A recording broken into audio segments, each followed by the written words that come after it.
6 bupati, 1 wali kota beserta wakilnya mengikuti acara pelantikan dan pengambilan sumpah jabatan pagi tadi di Wisma Sabah Utama Kantor Gubernur Bali Renon Denpasar. Pelantikan dilakukan oleh Gubernur Bali Made Mangkupastika. Mengambil tempat. 6 daerah di Bali yang telah melaksanakan pilkada serentak pada 9 Desember 2015 kini telah memiliki pemimpin daerah definitif untuk masa jabatan 2016-2021.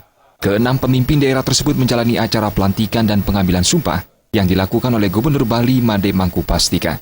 Di antaranya Ide Bagus Rai Darmawijaya Mantra dan Gusti Ngurah Jaya Negara sebagai wali kota dan wakil wali kota Denpasar, Nyoman Giri Prasta dan Ketut Suyasa sebagai bupati dan wakil bupati Badung, Made Gianyar dan Sang Nyoman Sedana Arta sebagai bupati dan wakil bupati Bangli, Putu Arta dan Made Kembang Hartawan sebagai bupati dan wakil bupati Jembrana, Gusti Ayu Mas Sumatri dan Wayan Artadipa sebagai bupati dan wakil bupati Karangasem, serta Putu Eka Wiryastuti dan Komang Gede Sanjaya sebagai bupati dan wakil bupati Tabanan.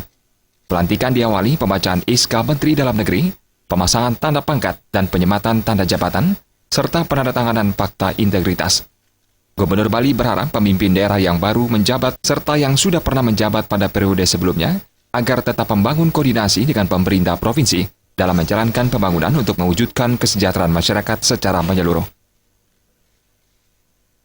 Saudara-saudara harus memahami tugas pokok, fungsi, serta kedudukan sesuai ketentuan perundang-undangan.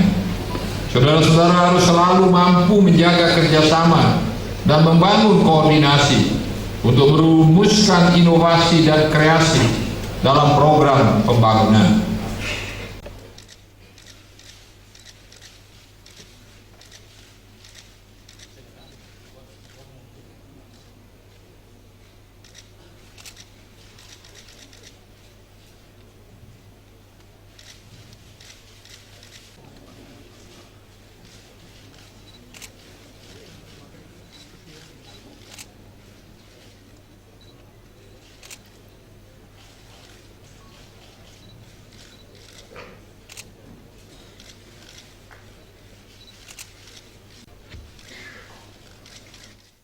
Pelantikan Bupati, Wali Kota, dan Wakil juga dirangkaikan dengan pelantikan Ketua Tim Penggerak PKK dari masing-masing kabupaten kota tersebut. Yang Maha Esa, Gubernur Bali, atas nama Presiden Republik Indonesia, Bupati, Wakil Bupati, dan Wali Kota. Darmawan dan Joka